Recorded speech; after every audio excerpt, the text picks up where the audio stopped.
Hi అండి, అందరికీ. కొత్తిమీర మరి ఎక్కువ రోజులు నిల్వ లేదని బాధపడుతున్నారా?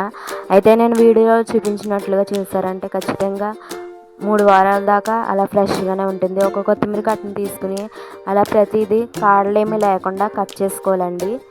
ప్రతిదీ శుభ్రంగా కాడలేమీ లేకుండా కట్ చేసుకుని పెట్టుకున్న తర్వాత ఒక పొండాకు కూడా లేకుండా, మరి పండిపోయినవి కానీ వేస్ట్ ఆకులు ఏమీ లేకుండా మరి వీడియో చూపించినట్లు క్లీన్ చేసుకోవాలి. మొత్తం ఎక్కడ ఏమన్నా వేస్ట్ ఉందేమో చూసుకుని మొత్తం క్లీన్ చేసుకోవాలండి. ఒక వేస్టేజ్ ఏమీ లేకుండా వేస్ట్ అంతా తీసేసుకోవాలి.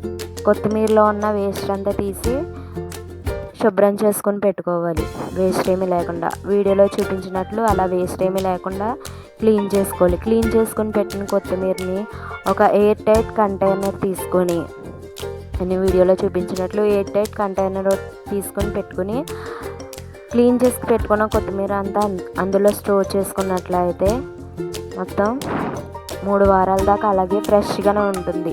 మరి స్టోర్ చేసుకుని పెట్టిన దాన్ని మనం కావాల్సినప్పుడు అలా తీసి కట్ చేసుకొని కూరలో వేసుకోవచ్చు.